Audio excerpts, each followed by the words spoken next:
Doctor Crespo, ¿cómo te va? Trato de hacer un resumen de lo que sucedió la semana pasada, que se pospuso para el inicio del periodo ordinario de sesiones programado para el próximo 1 de febrero. Pero se está hablando... A ver, ¿tú cómo lo estás leyendo, primero que nada?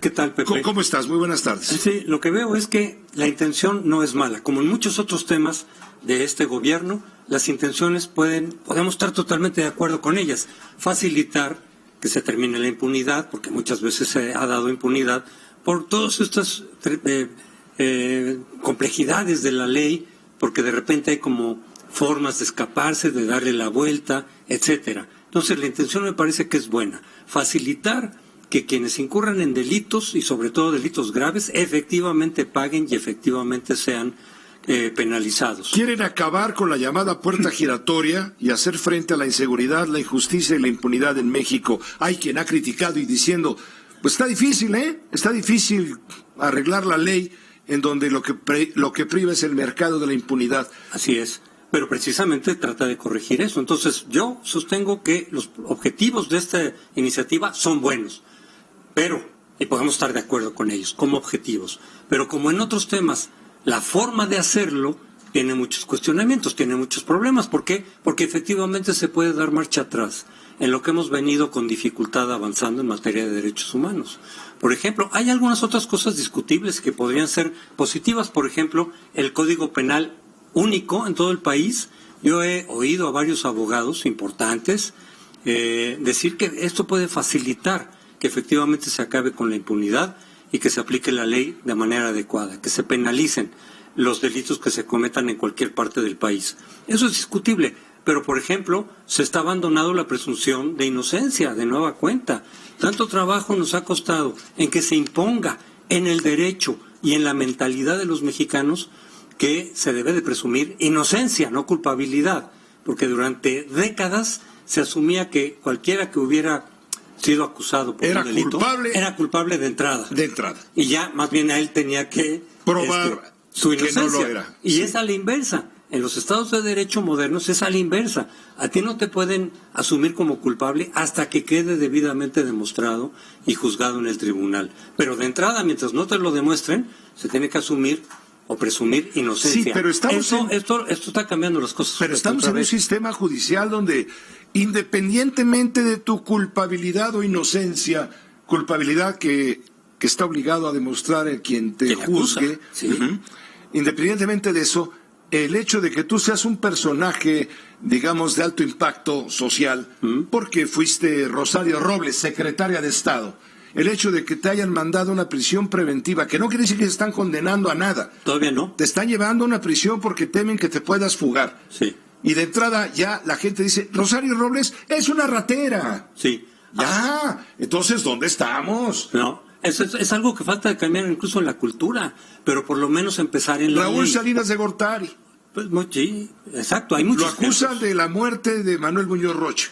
Y se daba ya por hecho, Y sin demostración. sin haberlo juzgado, Sin haberlo demostrado ni ya juzgado. era un asesino. Hay muchos ejemplos, efectivamente. Y eso de todas maneras falta cambiarlo en la cultura. Sabemos que la cultura es lo que más tarda en cambiar.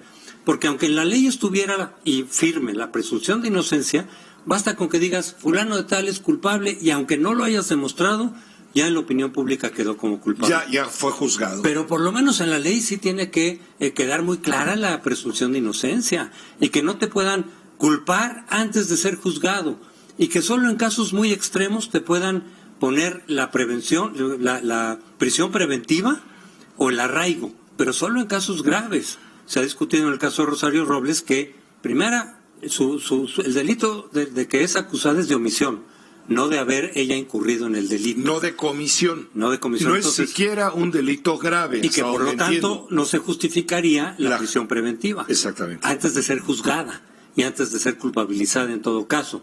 Pero aquí también están haciéndolo, digamos, el arraigo con los delitos electorales. Los delitos electorales eventualmente pueden ser delitos graves, porque en un país con tanta tradición de fraude se quiere poner un alto a ello. Sí, pero el hecho de que te puedan acusar, por ejemplo, en procesos electorales, y que a un opositor le puedan acusar de delito electoral sin demostración, sin pruebas, y que te arraiguen durante 40 días, Pepe, se está alterando ahí la presunción de inocencia y se están afectando derechos humanos y que luego resulte que no te pueden probar, como muchas veces hemos visto también aquí en México, y que te digan, disculpe las molestias. Pues sí, pero ya te metieron a la cárcel. Por esta razón están brincando organizaciones de colectivos sociales, sí, derecho humanistas, señalando que así de entrada estas propuestas de cambios al sistema de procuración de justicia y los cambios que conlleva a la Constitución son violatorios de los derechos humanos.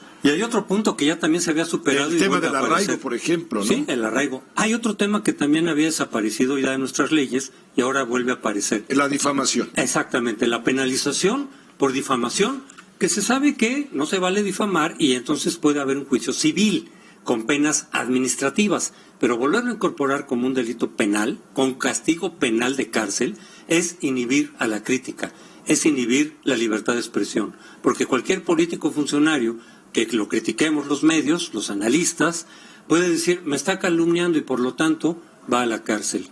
Bueno, se está desde luego restringiendo y violando la libertad de expresión, que es fundamental en una democracia. Entonces, si esta iniciativa, que fue afortunadamente por lo pronto detenida el viernes, pospuesta, frenada, para seguirla reflexionando, pero si llegara a aprobarse en los términos en los que se ha manejado, sí va a ser un fuerte retroceso al Estado de Derecho y a derechos humanos fundamentales, y a derechos fundamentales también para la democracia y para la libertad de expresión. Entonces, y la presunción de inocencia, que es un derecho fundamental. No hay Estado de Derecho moderno, Pepe, sin presunción de inocencia. Y aquí se está afectando. El amparo. Se está planteando también quitar el amparo en ciertos casos, que el amparo es un instrumento fundamental que ha servido en México para evitar abusos de poder, abusos de la autoridad. Cuando la autoridad abusa, que tiene muchas posibilidades de abusar. La pregunta obligada, ¿por qué? ¿O debo preguntar para qué? Básicamente, por un lado, decíamos, un objetivo fundamental con el que podemos estar de acuerdo, que es facilitar la penalización de los verdaderos delincuentes, por ejemplo, del crimen organizado. Pero aquí ya se está empleando eso a otros delitos que no son crimen organizado. A los adversarios ideológicos del régimen. Así es, por ejemplo. O empresarios que eventualmente puedan estar en desacuerdo con varias políticas del gobierno y lo intimiden de esa manera, que los puedan intimidar. Lo de también la cuestión del fin del dominio, puede amenazar por razones pequeñas a empresarios, cuestiones de evasión de impuestos, pero que te pueden incluso quitar tus propiedades. Eso ya está, eso no está en la iniciativa, eso ya está, pero es una regresión. Te pueden incluso quitar tus propiedades antes de ser juzgado culpable, antes de ser hallado culpable te pueden decomisar muchas de tus propiedades. Eso no es para el crimen organizado, es para intimidar a adversarios o a empresarios críticos. Entonces creo que sí estamos dando pasos para atrás, Pepe, en el Estado de Derecho. Lo de los amparos, que eso está en una iniciativa de Ricardo Monreal, no de la presidencia, pero apareció también este fin de semana, no se valen los amparos en el caso de obras públicas, por ejemplo Santa Lucía, ¿no? O por ejemplo Dos Bocas. Entonces, si el gobierno con estas obras afecta derechos de comunidades o de individuos, ellos no se pueden amparar. No hay forma de ampararse cuando se apruebe todo esto. Así es. ¿Y eso para qué lo hacen?